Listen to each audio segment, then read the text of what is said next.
Well, good afternoon. This is a little bit later than normal, but I've been taking care of some stuff. I had do a virus scan, and I actually had to respond to a personal message, and it is from the man himself.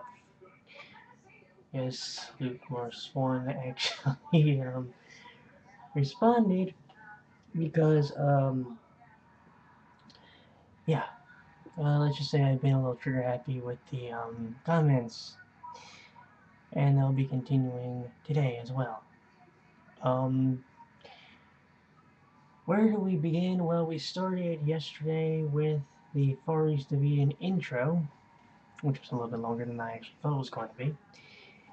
We ended, if you can believe it, watching. I believe the game was World of Illusions, starring Mickey Mouse and Donald friggin' Duck. I couldn't make this up if I tried.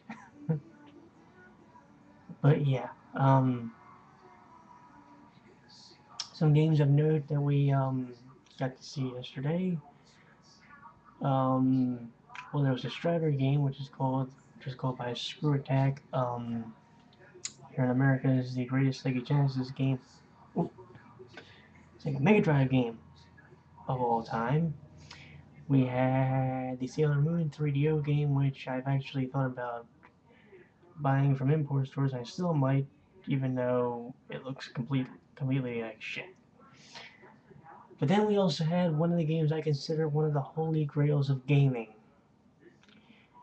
The game is Magician Lord for the SN for the Neo Geo system.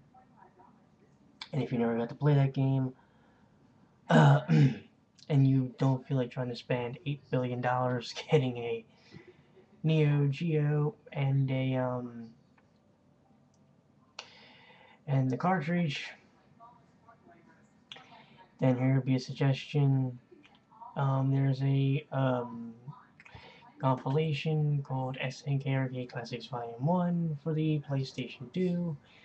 Go pick that up, and the game is on there. And by the way, anybody that thinks the game is bad doesn't know gaming and isn't really a hardcore gamer. And OPS. American Screw Attack, I'm looking at you. You miserable pieces of because that game is fucking brilliant. Sucks he was using some cheat stuff, but oh well. That game is pretty hard to play without it, trust me.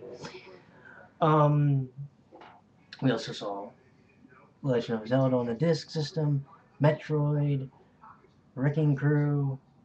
We also, if you never saw what the light gun actually looks like in Japan, watch his videos on. I don't have it in the search tags, but go watch his Wild Gunman and his what is it, shooting gallery video, and you'll actually see what the Japanese light gun looks like. Yes, it's really a revolver. Um, so yeah, we also got to see the disc system. We got to. I was watching some repaired videos that he's done. Also, the video on modding your Super NES to play Super Famicom games. Not a bad one, but a little too involved for me. I prefer just using the pliers and going. Although I have a really funny story about that video, and I'm actually gonna say that for a video response down the line, sometime down the line for Luke, because it's kind of funny.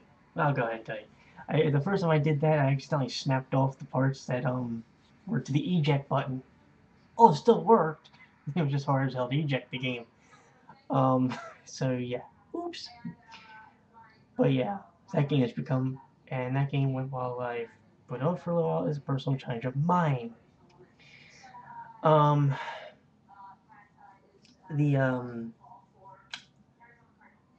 I still I know I mentioned this, or I might not have mentioned this. I still can't get over some of those PCFX games that we saw earlier Whew. Can your brother get some game to go with his cutscenes, please? My God, I thought Namco was making, making the first Xenosaga episode game, first Xenosaga episode for that thing. Fucking hell, man. uh, but yeah, today we will start with Super. I believe it's called Super Shinobi. We'll also have Shadow Dancer. Okay, wait a minute. Sorry, that was a bad Andy Gibb moment. And and even go into some of his arcade stuff. Basically, what we're witnessing right now is the evolution of what I call one of the greatest gamers ever. Happens to be American and lives in Japan. Lukemorse1. So, until tomorrow when we do the fourth part of the status report, sayonara.